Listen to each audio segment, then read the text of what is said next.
Welcome back to Suffer from YouTube channel. Today we're going to be fermenting carrots. Are you ready to ferment some carrots? Okay, so a lot of times people just focus on their outside health.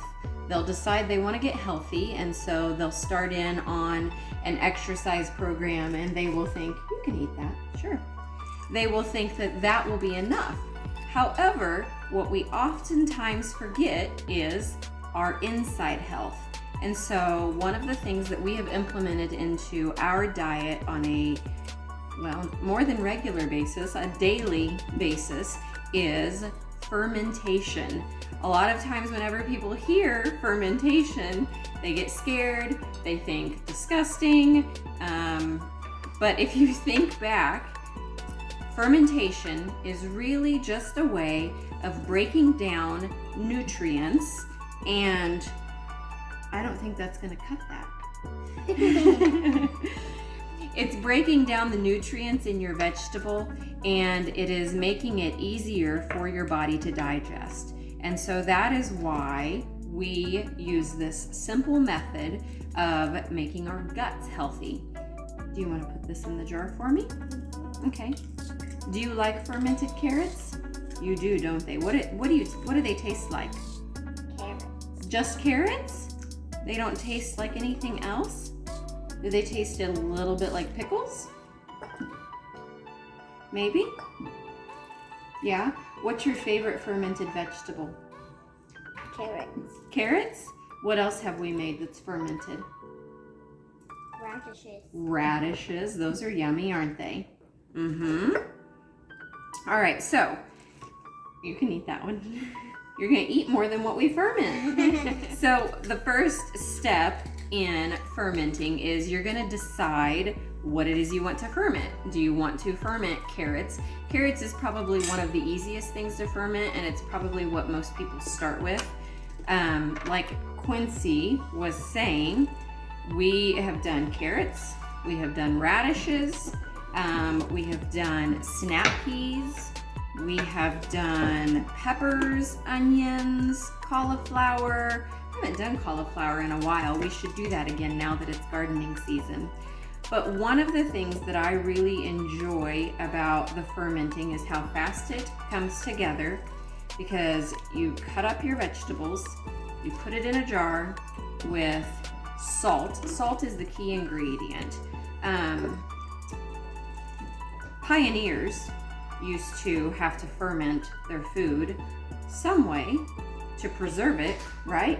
Uh-oh, we dropped one. Okay. It's okay. And so if you really think about it, the way that they preserved a majority of their food is with salt. And that is exactly what we are doing. The salt breaks down the sugars that are already naturally occurring in your vegetable, and it pulls out the nutrients and makes it that much easier for your body to digest, and it provides probiotics.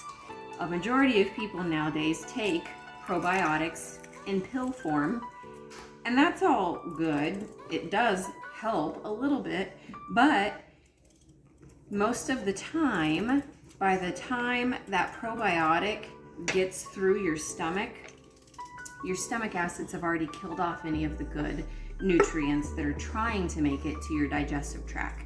And so that is why eating something like fermented carrots that has the natural probiotics in it is a better way to get those probiotics into your gut, because it's not going to get killed off. In fact, your digestive tract is actually going to absorb it and make you healthier. What do you have to say, ma'am? And, well, my mom and her and me making them, and their carrots are very good for you. Yes, they are. And God made us to the heaven.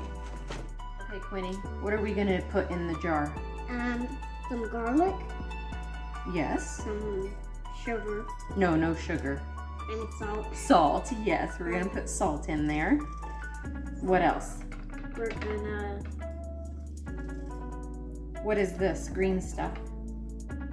Garlic. No, that's not garlic. All right, Quinny, what are we gonna put in the jar? Dill. Dill, where's the dill? Right there. Mm-hmm. And we're gonna put salt. Salt, yes, we're gonna put in salt. And what else? And What's this? onion. No, not onion. Smell it, what is it? Can you smell it? Peppermint. Not peppermint. What is it? You know what it is. Garlic. Garlic, yes. We're gonna put in salt, dill, and garlic. The joy of fermented veggies is you can flavor it however you want. If you like things a little bit spicy, you can add something spicy, some red chili flakes, even some jalapeno peppers. You can really just add whatever seasonings you prefer. We like dilly carrots. And so we put dill in, we put garlic in because garlic is good for you. And then obviously you have to have your salt because your salt is what is going to preserve and help break down the sugars so that all of the nutrients are easier for you to digest. So we first stuff our jars absolutely as full as we can get them with our carrots or whatever vegetable we are using. There's no right or wrong way to do it. You just want to get as much in as you can. Good job, Quinny. Are you stuffing it full? Okay. Would you like to put a little bit of dill in each one of the jars? Okay. Very good. Put the whole thing in there. And then put some in here too.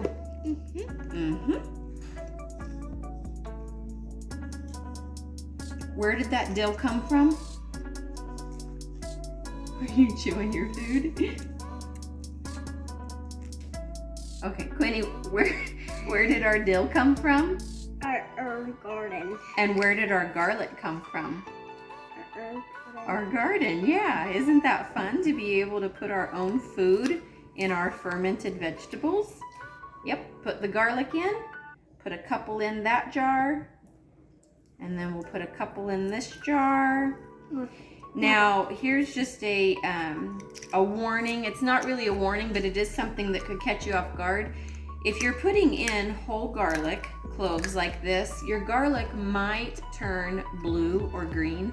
That is completely normal. It's just the chemical reaction that is taking place. The garlic is edible, the carrots are edible, the dill is edible, the brine that we are going to make is edible, drinkable. Hey, do you like to drink brine?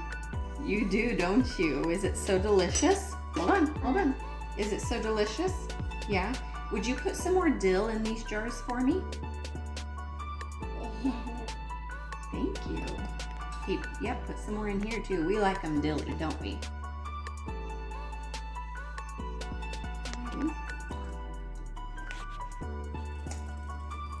You love carrots? Do you like them better fermented or do you like them better just plain?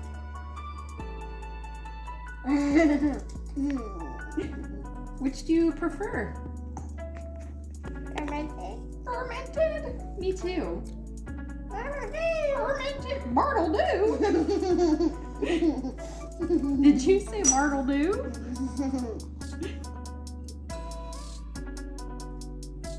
All right, we're just gonna stuff this jar absolutely as full as we can get it. Are you done stuffing? You gonna help me stuff some more?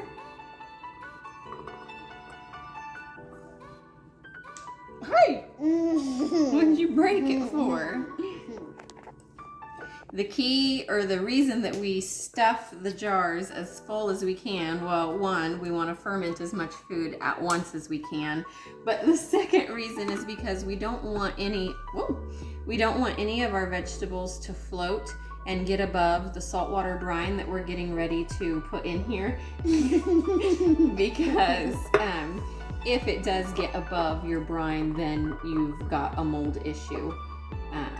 So we just stuff it to make sure that nothing floats. We're done filling these And now we're gonna put salt. Okay.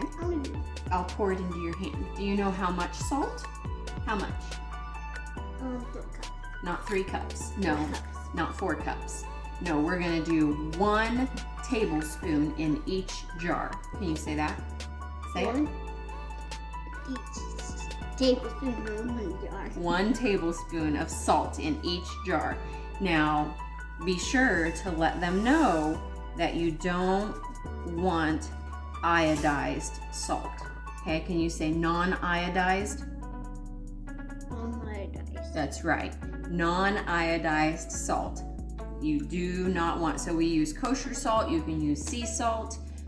Either one of those works fabulously because they are both non-iodized. Can you get it in there? Don't eat the salt. I like it. Dump it in there. Not all. Okay, now in this one. Ready? How much? 1 tablespoon. 1 tablespoon. Uh-oh. Put it in the jar. It helps if you, oh, good job. You got it. You got it. Brush it off in there. So far, what have we done? I like it. You like salt. What have we done? Carrots, Carrots, garlic, garlic. and onion. No, not onion. You can put onion in there, but we didn't today. What else did we put in there? Salt. Salt. Ow. What's the green stuff? That's not garlic. Like the other thing. The other thing is garlic, but what's the green stuff? Dill, yes. We've stuffed it full of carrots. We've put dill, we've put garlic, we have put 1 tablespoon of salt in there. And now we are just going to fill it up with water and we'll be right back. All right, so we have filled them up with water. I just wanted to talk to you for a minute about some special supplies that you can get if you really think you're gonna go wild and crazy and love fermenting vegetables. You do not need any special supplies, but if you want to, you can get a weight, and the weight just helps to keep everything down submerged underneath your brine. And so you just, after you fill it with water, you just set your weight down in there, push down a little bit, and as you can see, it just sits right on top of your vegetables and holds everything down. That will obviously only work for a wide mouth mason jar. The narrow mouth mason jar, the weight is too big. So one of the things that I do, you okay? Did you get too much salt? Yeah.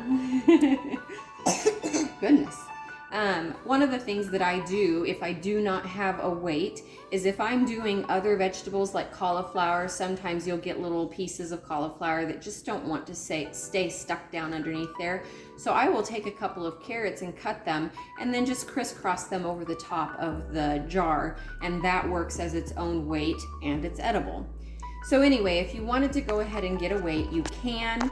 And then there are also these fancy little lids that have a little hole in the top of them, and what that does is that just releases the gases that get built up in the jar as it ferments, because if you don't have that fancy little lid that you put on there, you'll just have to burp your jar every once in a while because you will be able to tell that the pressure builds up underneath there and you're just able to release it.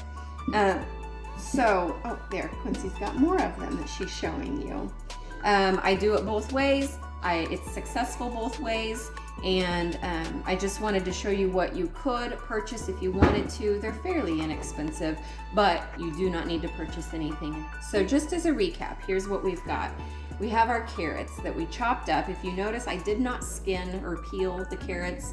Sometimes I do, sometimes I don't. I figure that if you buy organic carrots, the peel is where a lot of the nutrients are in our foods, and we're just so accustomed to taking that off that I think we miss out on a lot of the goodness of the food. So I leave the peel on sometimes.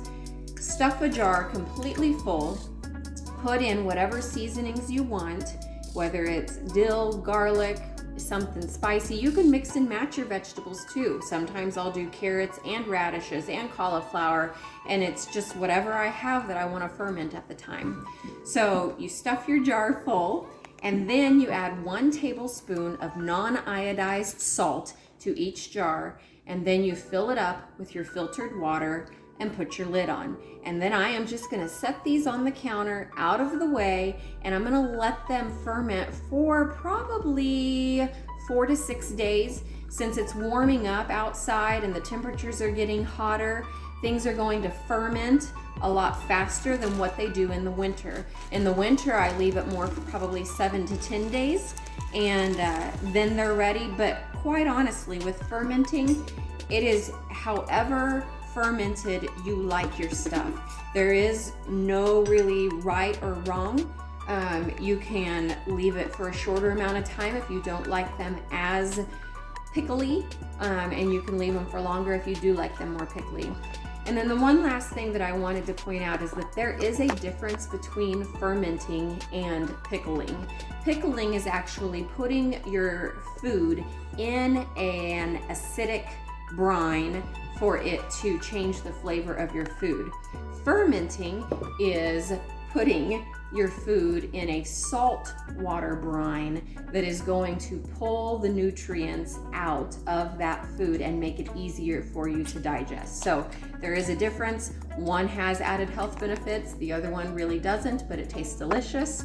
So I highly recommend that you dive in to fermenting and see if it's something that you guys like, because you really only need about 2 tablespoons of fermented food every day. Once you get your gut healthier, once you get all of that bad bacteria gone and allow that good bacteria to move in, I think you will notice a difference in a lot of areas of your life. And just, you know, it's become something that we put at the table every supper time, and we all get to enjoy whatever fermented food is available there. We do a lot of other fermenting too, but I won't go into that on this video. So anyway, if you guys have any questions, feel free to comment below, and happy fermenting. Okay, so we just got them cut, got more cut. These are rotten. And the blood century does not come out. And one time, Jesus, right.